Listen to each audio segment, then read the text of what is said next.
invitamos a disfrutar durante 90 minutos de las maravillas del Tour de Francia del verano de 1991. La de aquel año fue una carrera con una gran diferencia. Tenía 10 grandes puertos de montaña. Todo empezó en Pau. Se cruzaron los Pirineos durante 2 días para luego atravesar Francia desde el sur hasta los Alpes. Y como no, se ascendió al Alpe d'Huez. Los 22 equipos seleccionados por el sistema de puntos sumaban 198 corredores, todos esperanzados en llegar a París. La etapa prólogo, una contrarreloj de 5 kilómetros 440 metros, tuvo lugar en el centro de Lyon. Greg LeMond empezó el Tour de Francia vestido de amarillo y dispuesto a defender el título que ya antes había ganado en 3 ediciones. Greg LeMond todavía no había ganado ninguna prueba aquel año y sin embargo parecía encontrarse en plena forma. El corredor holandés Erik Breukink, supuesto gran rival de Greg LeMond en el Tour, hizo un magnífico recorrido y le batió por un solo segundo. Pero el hombre que les derrotó a ambos fue Thierry Mardy. El francés especialista en prólogos, que ya había ganado en 2 ocasiones anteriores, iba a ser de nuevo el número 1. Thierry Mardy, del equipo Castorama, hizo el mejor tiempo, 6 minutos 11 segundos, batiendo a Breukink por 2 segundos. Los franceses, de quienes no se esperaba una gran actuación en el Tour, habían empezado de la mejor manera posible.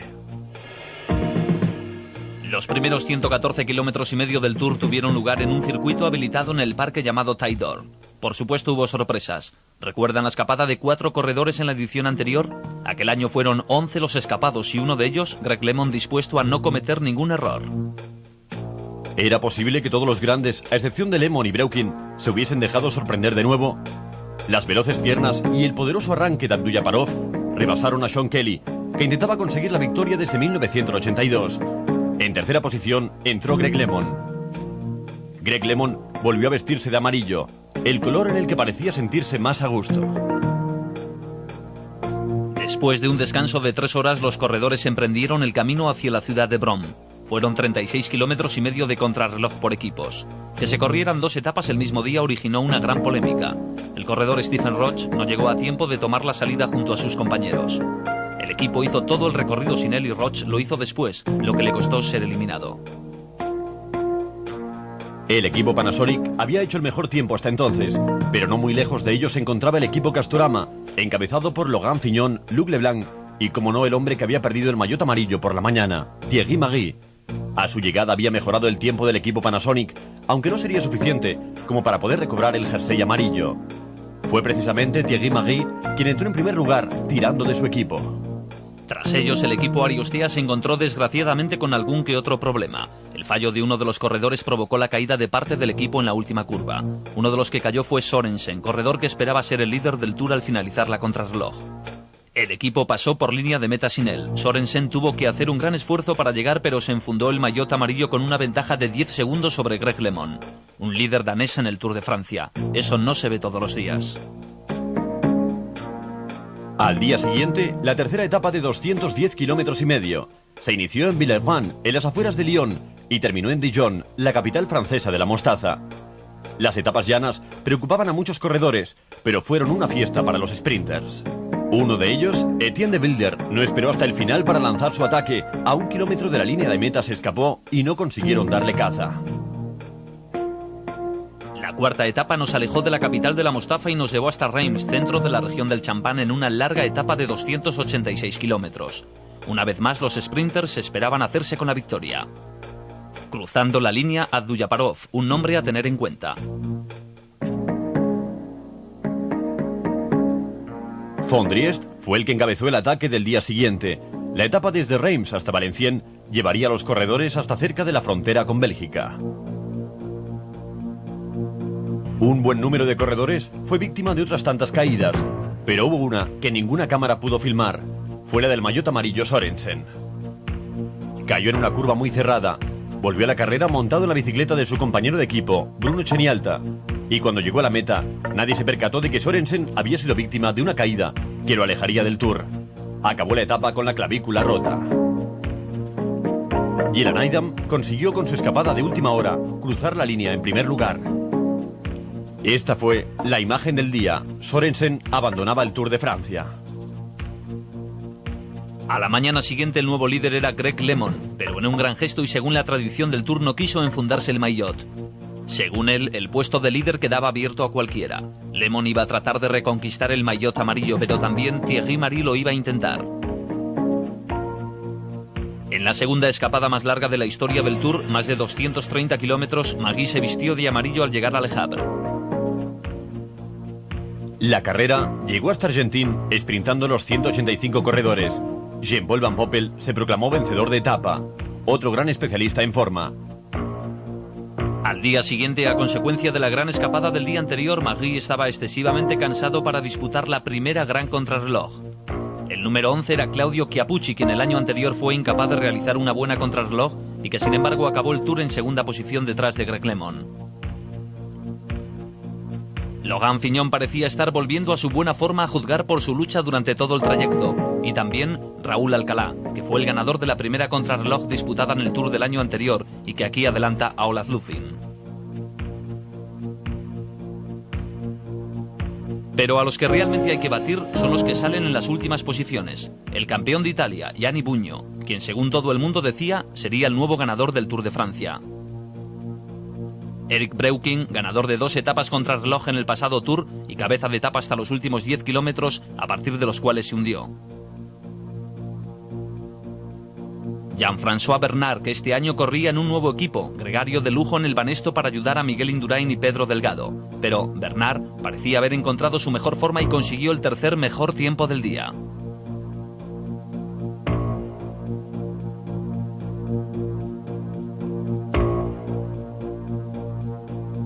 Greg LeMond, todavía en carrera. Greg LeMond esperaba después de aquella etapa ser el nuevo líder del Tour de Francia. Los tiempos que estaba marcando a lo largo de todo el recorrido amenazaban con ser eso, los mejores del día. Greg LeMond parecía haberse encontrado a sí mismo, corrió aquella contrarreloj como ya lo hiciera un par de años atrás cuando venció en los Campos Elíseos. Roger Legué sabía que su hombre lo estaba haciendo bien, y LeMond parecía estar en buena forma. Estaba llegando al final con el mejor tiempo del día, pero solo momentáneamente. Cuando el último hombre atravesó la meta, su tiempo habría sido mejorado. Estas son las piernas de un corredor del que todo el mundo empezaba a hablar, Miguel Indurain. Estaba realizando los mejores tiempos de todo el recorrido. Cuando terminó, había marcado el mejor. 1 hora 35 minutos y 44 segundos, 8 segundos menos que LeMond, aunque este mantenía el maillot con una ventaja de 1 minuto y 13 segundos.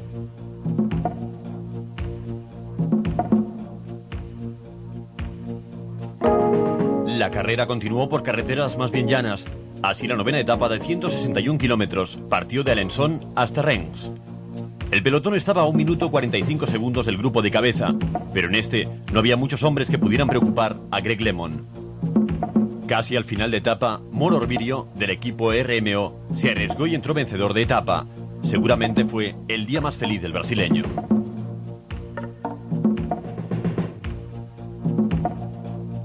Al día siguiente los rumores se confirmaron cuando al comenzar la etapa que nos llevaría hasta Quimper de 207 kilómetros, el equipo PDM tenía graves problemas. Martin Early estaba a punto de abandonar y Eric Breuking y Sean Kelly tenían fiebre. Parecía confirmarse que todo el equipo había comido algo en mal estado. Ajenos a estos problemas, 4 corredores consiguieron abrir un hueco. El australiano Phil Anderson del Motorola, Nico Emmens, Brian Hahn y Michel Denis del equipo Wimans fue el último de los 4. Consiguieron aumentar la distancia que les separaba del pelotón. Phil Anderson ganó al sprint, pero los comentarios de todo el mundo eran acerca de lo que le ocurrió al equipo PDM. ¿Qué es lo que realmente les había pasado? La clasificación general era esta.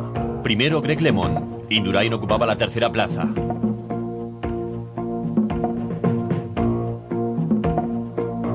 Perico Delgado era octavo, Mauri décimo.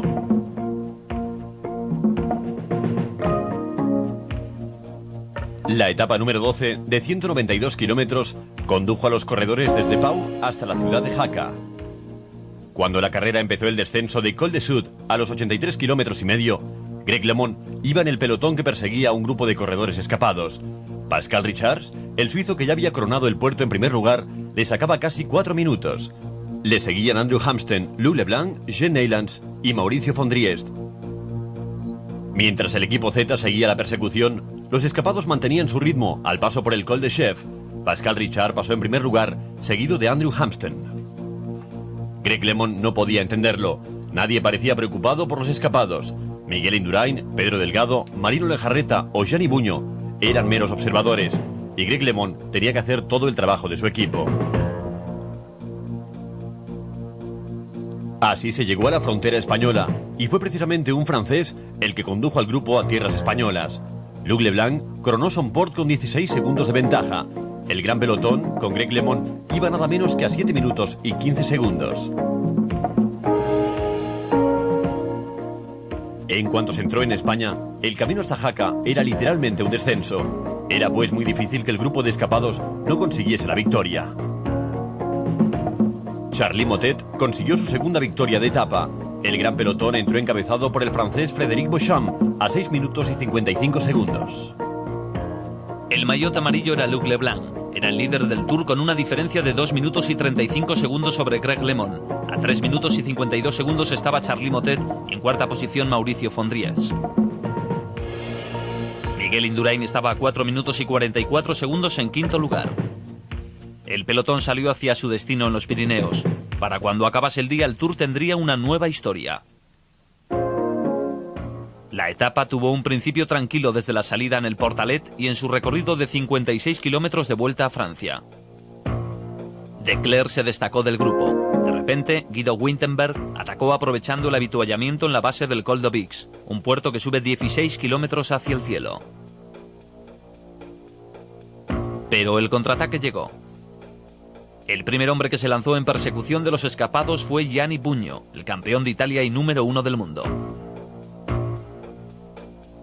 Charly Motet se unió a Buño y el ritmo aumentó hasta alcanzar a los 3 escapados. Esto solo era el principio, y a partir de ahora el pelotón empezaría a estirarse.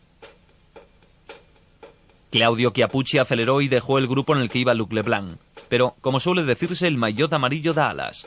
Luc Leblanc era el líder y quería que el Tour se quedase en casa, de manera que salió en persecución de Chiappucci. Los contraataques continuaron durante la larga ascensión al Aubix y el pelotón empezaba a desmembrarse. Leblanc tenía una ventaja de casi 3 minutos y no quería que nadie se la arrebatase en la subida al Col d'Aubix. El primero en pasar por el Col d'Aubix fue Winterberg, el corredor que había iniciado la escapada en el control de avituallamiento al principio de la escalada. Greg LeMond, junto con Eduardo Chozas y Lucho Herrera, iba ligeramente retrasado y en actitud agresiva. En aquellos momentos, muchos de los corredores se daban cuenta de lo que significaría correr una gran clásica como el Tour de Francia.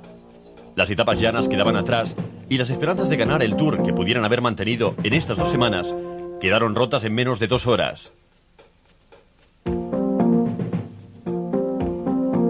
Después del descenso del Aubix, se había producido un reagrupamiento en la falda del Tourmalet. El Tourmalet, nombre que desata los más grandes temores entre los corredores, es una larga ascensión que acaba a 3.000 metros de altura. El ritmo se mantenía constante en la ascensión al Tourmalet. Una ausencia notable en este grupo era el ganador del Tour de 1988, Pedro Delgado. Al menos podía consolarse pensando que su compañero de equipo Miguel Indurain sí que estaba. En aquellos momentos mucha gente pensaba que Indurain iba a ser la estrella de aquel Tour, y desde luego tenían razón. Un pequeño esfuerzo y Claudio Chiappucci pasó por la cima seguido de Miguel Indurain y de Andrew Hampsten. Gianni Buño controlaba con la mirada la posición del maillot amarillo que iba solo a unos segundos junto con Greg LeMond, exactamente a 18. Con ellos iba el italiano Conti en el largo descenso hasta la ciudad de Saint-Marie de Complaints y una vez allí nueva ascensión, la del Col d'Aspen.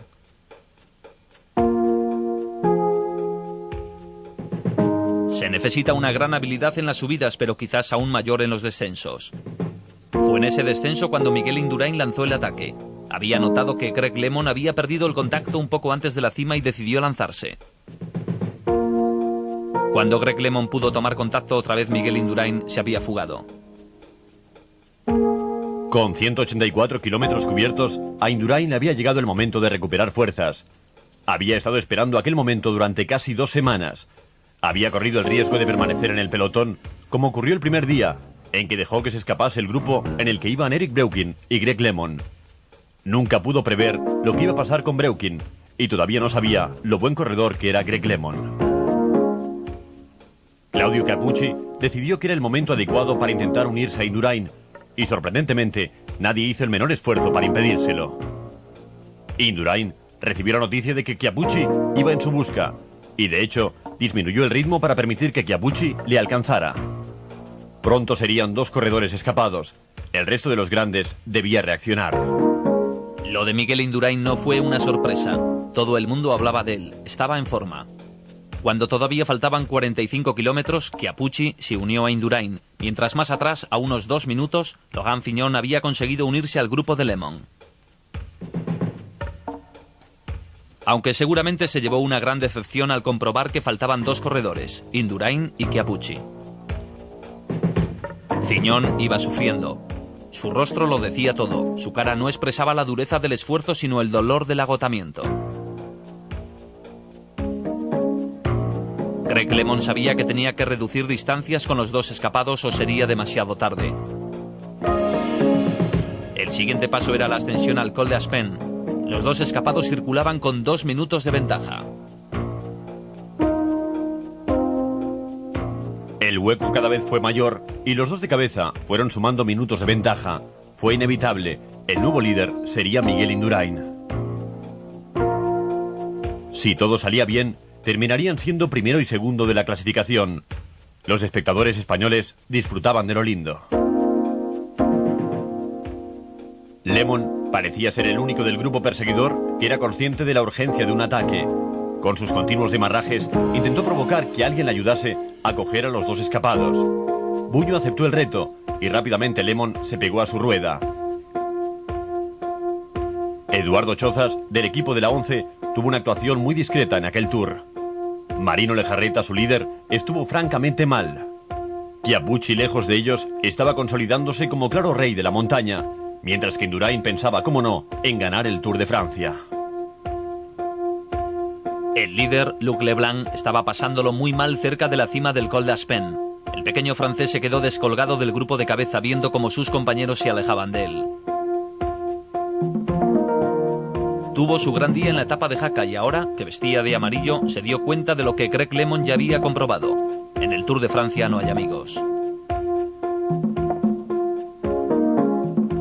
Logan Fignon también se había calmado después de la brillante persecución en solitario que le permitió unirse al grupo perseguidor. Ahora parecía resignado a aguantar hasta el último puerto que le llevaría a la línea de meta en Val-Logan. Mientras tanto, lejos de allí, Miguel Indurain y Claudio Chiappucci llevaban un ritmo inaccesible.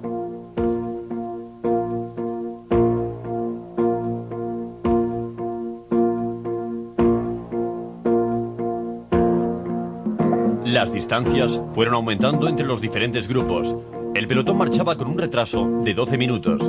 Eso suponiendo que se pudiese encontrar un grupo que se mereciese tal calificativo. Estos corredores llevaban 4 minutos de retraso. Las distancias eran enormes. La señal de emergencia debería haber sonado, pero ¿acaso pudieron reaccionar? Se toparon con 2 corredores que estaban decididos a protagonizar la etapa más dura del Tour de Francia. Ellos habían esperado 2 semanas observando cada movimiento. Se arriesgaron a perderse grandes escapadas y al fin había llegado su hora. El resto de los grandes solo pudo aguantar. Mientras los 2 escapados marchaban a su aire, hubo un ridículo accidente. El coche del equipo de Buño derribó a Greg LeMond. Buño había atacado y su coche pretendió seguirle cuando tropezó y derribó a LeMond. Una situación embarazosa que el propio director del equipo trató de arreglar empujando a LeMond. Más tarde se disculpó por el error cometido. LeMond reaccionó inmediatamente, pero su ritmo se había roto. Ahora tendría que hacer lo imposible para recuperarlo. Los 2 escapados seguían ajenos a todo lo sucedido, mientras el resto de los corredores formó una hilera con grandes distancias entre unos y otros. Buño, Motet y Fignon iban a más de 2 minutos y medio. Más atrás, Hamstin, LeMond, Chozas y Rouet. En lo que quedaba de pelotón, hombres como Pedro Delgado marchaban a más de 10 minutos. A LeMond le dejaban hacer todo el trabajo. Los otros 3 simplemente le seguían. Nadie sprinta en la cima del Col d'Aspin. Una vez rebasada esta, todavía faltaban 36 kilómetros para acabar esta durísima etapa. Los siguientes fueron Buño, Motet y Fignon, que pasaron a 2 minutos 15 segundos de los escapados.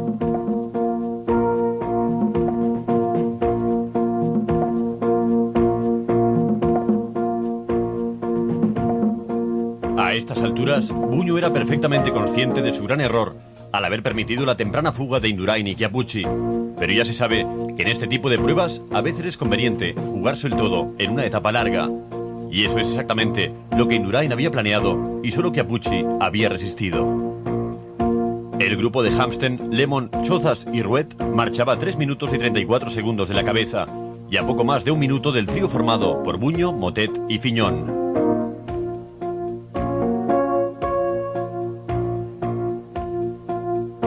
Los corredores emprendieron el último descenso del día desde el Col d'Aspen hasta el valle que les llevaría a enfrentarse con la larga ascensión antes de línea de meta en Val d'Auen. La subida a Val d'Auen, con una pendiente media del 9%, estaba a menos de 7 kilómetros de la llegada. Los dos de cabeza estaban a salvo.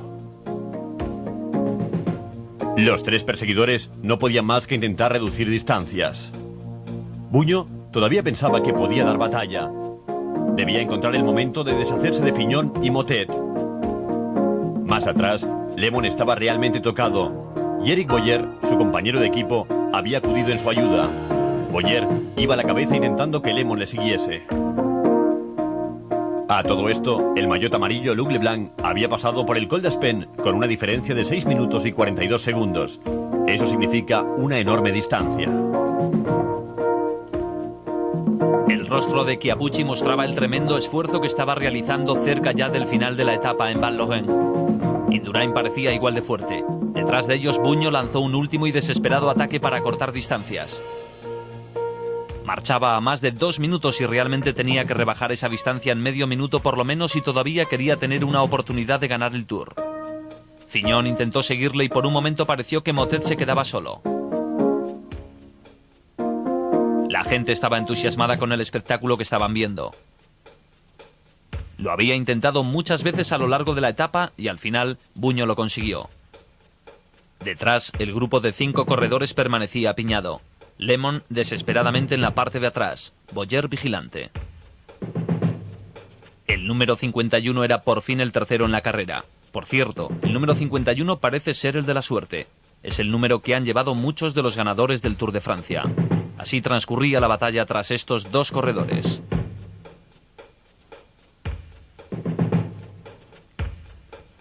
No hay duda de que Indurain y Chiappucci, en el momento en que pasan bajo la pancarta que anuncia los 4 últimos kilómetros, habían sido advertidos por sus respectivos directores de que Buño les seguía la caza.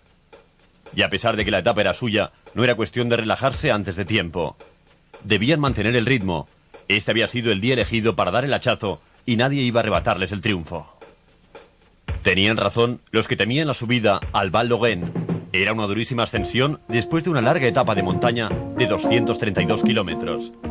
Estaban a punto de llegar atravesando la montaña que los franceses llamaron una vez el Círculo del Valle de los Muertos. Y de esos hubo muchos aquel día. Uno de ellos parecía ser Lemon. Y sin embargo, en aquel Tour, Lemon se ganó la amistad de muchos. No porque estuviese perdiendo la carrera, sino porque no se rendía, aun cuando no ganaba. Último kilómetro, la pancarta roja en el cielo y Miguel Indurain, como otras veces aquí en los Pirineos, iba a intentar ganar la etapa. Ya lo hizo en 2 ocasiones anteriores y no lejos de aquí, pero esta no iba a ser la tercera. Chiappucci sprinta y gana la etapa por 1 segundo. Fue su primera victoria en una gran prueba por etapas. Estaba realmente encantado, pero por supuesto, la nueva gran figura del Tour de Francia, a partir de ahora, es Miguel Indurain.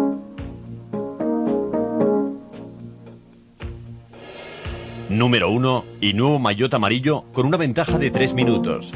Buño mantuvo su ritmo e incluso lo mejoró en los 2 últimos kilómetros. Entró a 1 minuto y 29 segundos de Chiappucci, lo que dejaba un elemento de duda acerca de quién ganaría el Tour.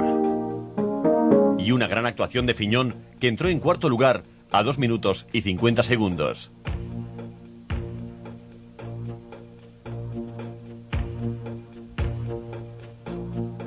Motet, que había estado en medio del fragor de la batalla durante todo el día, llegó en 5ª posición con una gran desventaja de 3 minutos y 35 segundos.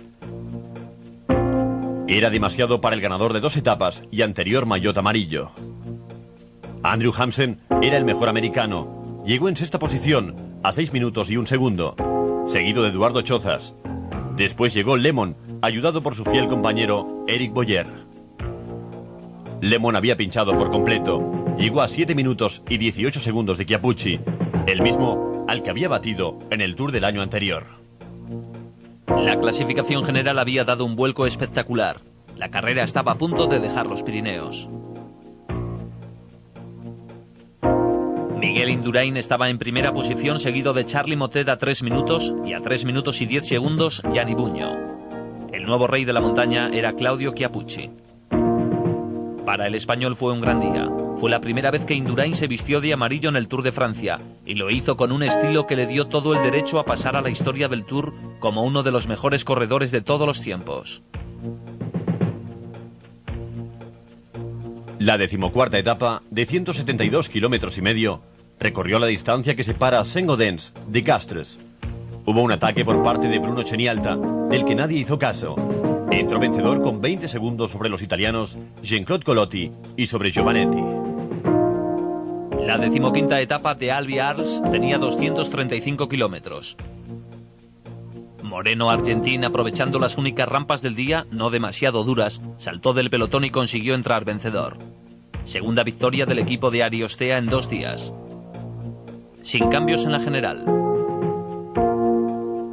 En la siguiente etapa, los corredores tenían la llegada en Gap, a 215 kilómetros. El repentino ataque de Chiappucci, Fignon y Bugno obligó al equipo Banesto a dar lo mejor de sí mismo, pero finalmente fueron absorbidos. Nada más terminar la persecución, Lemon salta inesperadamente y con una mirada hacia atrás observa la reacción del pelotón. El corredor Marco Lieti aprovechó la ocasión y por tercera vez en 3 días, el equipo Ariostea ganó la etapa. La 17ª etapa nos llevó desde Gap hasta las cumbres de Alpe d'Huez a 125 kilómetros. Cabestany y el francés Bourguignon lograron una larga escapada, pero cuando estaban llegando a Alpe d'Huez el pelotón estaba muy cerca de ellos. Bugno, a 3 minutos y 10 segundos del líder en la general, sabía que tenía que hacerse valer en la ascensión a Alpe d'Huez.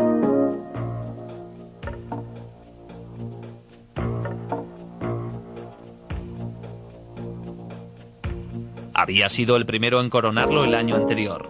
Ningún italiano lo conseguía desde que Fausto Coppi lo hiciera en los años 50. Pero eso no era nada. Él perseguía el maillot amarillo. Jean-François Bernard marcaba el ritmo y Miguel Indurain cómodamente seguía tras él. Alpe d'Huez es una maravillosa ascensión con 21 curvas numeradas por la que los corredores pasan hasta llegar a la cima, siempre rebosante de aficionados. Todos marchaban a buen ritmo en su camino a la cima y Miguel Indurain todavía podía aprovecharse de la ayuda de su fiel compañero Jean-François Bernard. Pello Ruiz Cabestany pagó las consecuencias de su larguísima escapada y sus fuerzas le abandonaron. Bugno no encontró la manera de deshacerse de Indurain. Todas sus tentativas eran neutralizadas por el hombre del maillot amarillo. La muchedumbre que esperó durante horas y quizá días fue testigo de lo que iba a ser la última gran tentativa de aquel Tour. Parecía que Bugno no podía hacer nada para alejarse de Miguel Indurain. Después de Indurain, Bugno era el más fuerte del grupo. Chiappucci, el rey de la montaña, estaba satisfecho con seguirles, y Stephen Rooks solo intentaba dejar alto el pabellón holandés. Jean-François Bernard se quedó momentáneamente descolgado ante la aceleración de Bugno, pero consiguió poco a poco volver a colocarse al lado de su jefe de filas y líder del Tour. Aquí está Thierry Claveyrolat junto al pequeño francés Luc Leblanc. Los franceses sabían que en este Tour no tenían candidatos para la victoria final, pero sí es cierto que sus hombres estaban bien colocados. Más atrás, Fignon estaba listo para otro de sus grandes contraataques. Es un enamorado de Alpe d'Huez. Aquí algunas veces se vistió de amarillo y cada vez que lo hizo ganó el Tour, aunque aquel día iba un poco rezagado. La curva del cementerio de la ciudad d'Huez está a unos 3,5 kilómetros de la cima. Por primera vez, desde que comenzaron la ascensión, los corredores pudieron ver la cima del Alpe d'Huez. Fignon estaba a la cabeza del contraataque y a su lado Perico Delgado, que hasta el momento no había destacado en este Tour. Pero ¿dónde estaba Greg LeMond? Batallando y sufriendo al lado de Charly Mottet.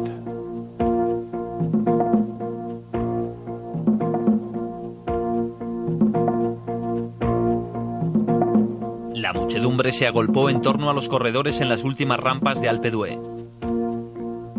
Chiappucci empezó a parecer humano por primera vez en el Tour, marchando con dificultad en la cola. Jean-François Bernard decidió no rendirse, lo mismo que Fignon, quien insistió en marcar el ritmo al lado de Álvaro Mejía, de quien habría que tomar buena nota como candidato al triunfo en los próximos años.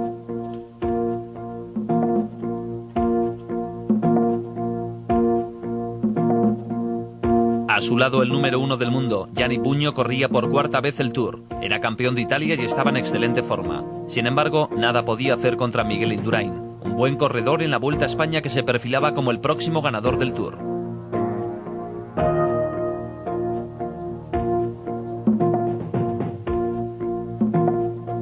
Chiappucci, a escasos kilómetros de la cima, empezó a tener problemas. Aguantó lo mejor que pudo y no mejoró su posición en la general. Bugno estaba decidido. Tenía que ganar la etapa y sacarle tiempo a Indurain.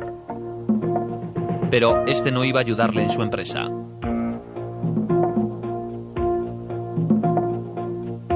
El italiano quería que Indurain le diese el relevo, pero ¿por qué razón iba a hacerlo? Él era el líder del Tour. Era Bugno quien debía atacar. No cabía esperar otra cosa. Más atrás, el pequeño corredor Claveyrolat, experto escalador, llevaba un buen ritmo y su intención era desbancar a Chiappucci como rey de la montaña. Bugno, Indurain y Leblanc. Chiappucci se había quedado rezagado y Leblanc estaba teniendo otro buen día de escalada, esta vez en los Alpes. Bugno no estaba marchando como el gran Eddy Merckx. De ninguna manera podías estar el golpe mortal que dejara a Indurain fuera de combate. Este había sabido vigilar y seguir durante 10 días en las etapas llanas y ahora estaba haciendo lo mismo en Alpe d'Huez. Había sabido jugar sus cartas en el largo día de los Pirineos y en aquel momento no tenía más que conservar su ventaja. Él les había retado, los demás tenían que recoger el guante. El Alpe d'Huez, literalmente cubierto de aficionados, se había convertido en una montaña famosa, probablemente la más conocida del Tour. Los corredores, pasando entre la densa multitud, sabían, aunque no hubiesen estado allí antes, que estaban muy cerca de la llegada. Poco antes de llegar a meta, Indurain tomó el mando.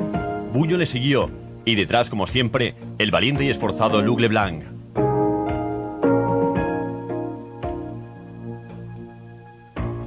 Las laderas de Alpe d'Huez, un lugar lleno de vida durante la estación invernal, en pleno mes de julio, rebosó de júbilo en honor a Miguel Indurain y Gianni Bugno.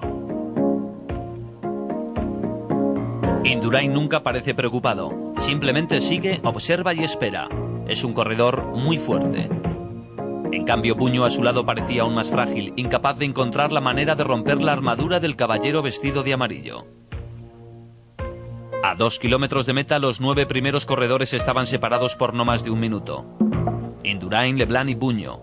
Y detrás de ellos Jean-François Bernard y el holandés Stephen Rooks. También Chiappucci, Claveyrolat y Perico Delgado. Fignon iba a 1 minuto y 10 segundos. Este es Pedro Delgado, número 31, mejorando poco a poco. Había enlazado con Rooks y con Chiappucci. 45 segundos le separaban de la cabeza de carrera. Y Thierry Claveyrolat, corriendo de la misma forma que lo hiciera el año anterior. A ratos con los de cabeza y a ratos solo, pero siempre combatiendo, sin desmayo. Estamos en el centro de Alpe d'Huez, cruzando su plaza. Después de un giro a la izquierda se divisa la línea de meta. Un año antes, LeMond luchaba por la victoria vestido de amarillo y Bugno fue quien la consiguió. Este año el de amarillo era Miguel Indurain y Bugno volvió a estar ahí con grandes posibilidades de batir una vez más al líder del Tour.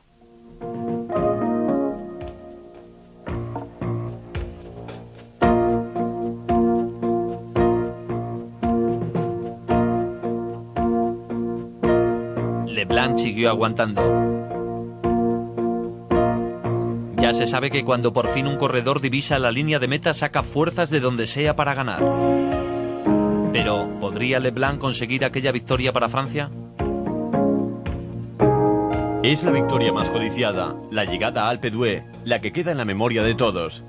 Tras esta ancha calle se encuentra una curva muy cerrada a la izquierda. Indurain llega primero, Buño detrás, intentando conseguir la proeza.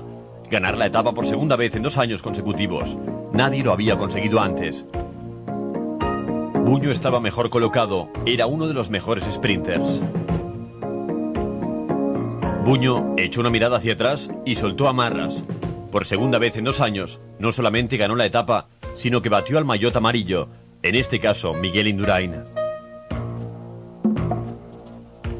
Pero Indurain sabía que habiendo quedado segundo en la gran etapa de los Pirineos y segundo también en la gran etapa de los Alpes, el Tour estaba prácticamente en sus manos.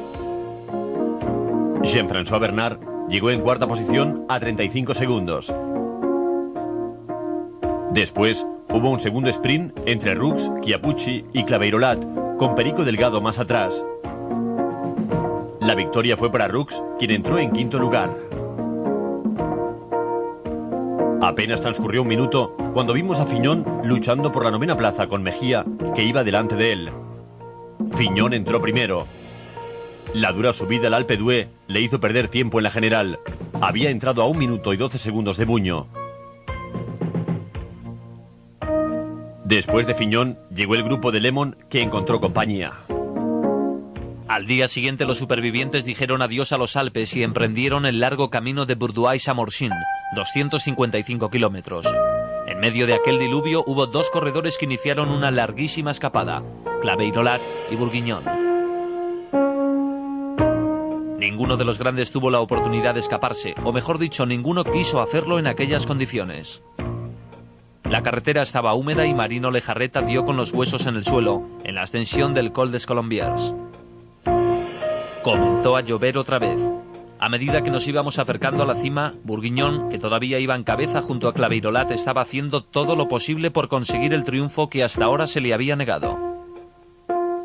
A Claveyrolat le fue fácil sprintar. Se alejó de Bourguignon y con una palmada de alegría entró vencedor. La 19ª etapa de 177 kilómetros alejaba aún más la carrera de los Alpes y acababa en la preciosa ciudad de Aix-les-Bains, al lado del lago. En esta etapa se produciría una de las escapadas más largas del Tour, protagonizada por el vencedor de la Vuelta a España, Melchor Mauri. Sufrió un pinchazo y tuvo que cambiar la rueda cerca del final, pero eso no significaba gran cosa, solo prolongó la agonía. Cuando Mauri fue alcanzado, llegó la oportunidad para el corredor ruso, Dmitry Kornichev, que saltó con un pequeño grupo de corredores, además de Pascal Richard y Eduardo Chozas. En la aproximación al punto de llegada, no quiso dejar ninguna oportunidad para el que había sido campeón de Suiza, Pascal Richard, y a pesar de que este lo intentó, no pudo con el soviético. La 20ª etapa nos llevaría desde Aix-les-Bains hasta Masson y hasta los últimos 400 kilómetros del Tour de Francia. Al final fue Yakimov quien en los últimos kilómetros saltó y entró primero. Yakimov era el campeón del mundo de persecución, otro soviético más que pasó a engrosar la lista de ganadores de etapa en el Tour de Francia. La etapa contrarreloj del penúltimo día del Tour suele ser de una importancia vital, aunque este año no fue el caso. El objetivo de Lemon en esta contrarreloj no era el maillot amarillo, sino vencer a Hamsten, el otro americano ex compañero de equipo. Lemon iba a correr para ser el mejor americano del Tour. Necesitaba vencer a Hamsten, que tenía más de 2 minutos y 42 segundos de ventaja. Cuando llegó a la meta, estaba claro que lo había conseguido, además de haber hecho el mejor tiempo hasta entonces, 1 hora, 12 minutos, 33 segundos. Hamsten tomó la salida en 7ª posición y Lemon no mucho más atrás. Existía la posibilidad de que Lemon doblase a Hamsten. El tiempo de Hamsten fue 1 hora, 15 minutos y 42 segundos. Chiappucci perdió el Tour del año anterior en la última etapa contra el reloj. Desde entonces, juró que aprendería a correr en solitario contra el reloj. Cuando marcó el mejor tiempo en el primer control, todo el mundo se quedó sorprendido. Pero después su ritmo fue bajando irresistiblemente. Lemon entró con el mejor tiempo hasta el momento. Chiappucci corrió mucho, pero solo para poder mantener su tercer puesto en la general. Aquí está acercándose a la meta. Cuando cruzó la línea, había hecho un tiempo de 1 hora, 12 minutos y 53 segundos. Buño salió a correr la etapa con una desventaja de 3 minutos y 9 segundos. Y durante unos minutos parecía que iba a recortar ese tiempo y acercarse a Indurain. En 2 controles había marcado el mejor tiempo. Cuando llegó a línea de meta, su tiempo era mejor que el de Lemon, pero Indurain no había terminado.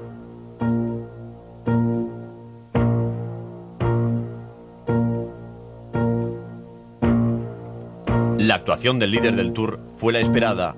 Después de todo, ya había ganado la primera contrarreloj, que entonces se veía muy lejana, casi 3 semanas.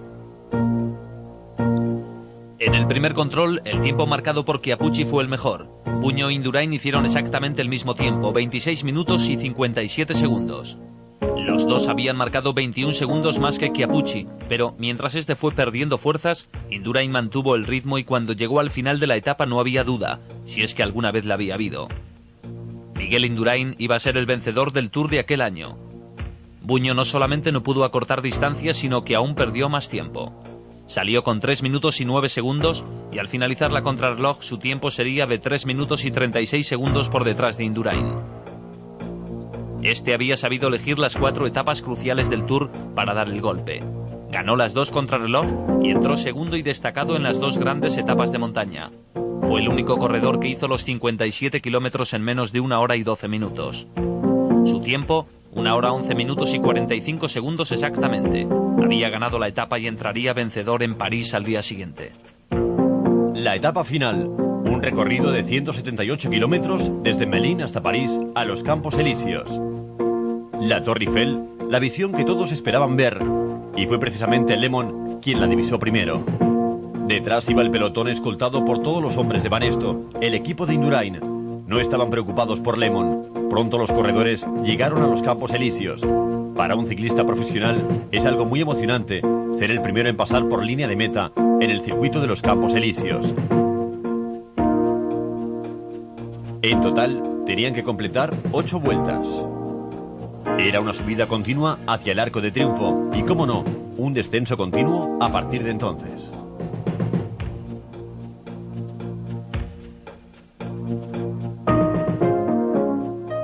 El maillot amarillo de Miguel Indurain destacaba radiante a la cabeza del pelotón. Debía sentirse el hombre más feliz de la tierra. La llegada sería para los sprinters, pero antes tendrían que cazar a Lemon, el corredor que había hecho un desconcertante Tour y que acabaría séptimo en la general. El peor puesto de su vida y, sin embargo, para muchos de los corredores, un puesto inalcanzable. Tuvieron que trabajar duro para coger a Lemon, pero cuando lo hicieron fue realmente contundente. Fignon y Miguel Indurain atentos a las posibles escapadas. Todo el mundo espera un final al sprint en los Campos Elíseos y, aunque no siempre es el caso, nunca se puede bajar la guardia hasta el final de la carrera.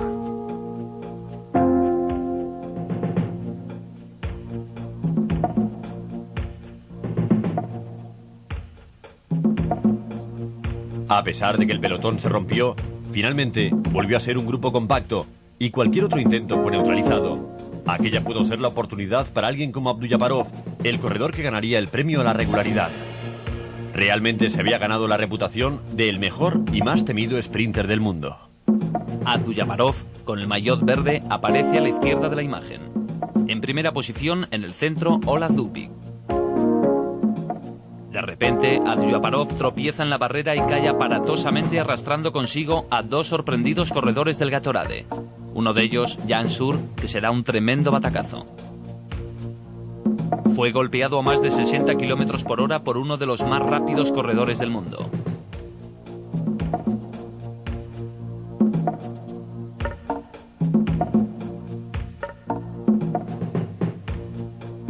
Como es natural, fue otro corredor soviético el ganador de la etapa, Kornichev. Su segunda victoria en este Tour y la tercera en total. Abduljaparov, con múltiples contusiones y una clavícula rota, tuvo que ser ayudado a cruzar la meta para poder seguir optando al maillot verde de la regularidad.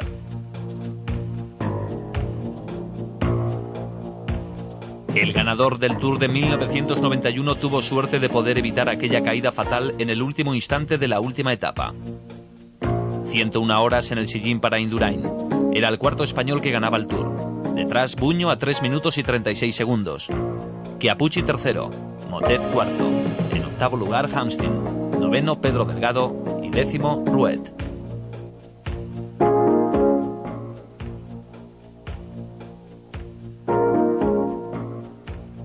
Fue su primer Tour de Francia.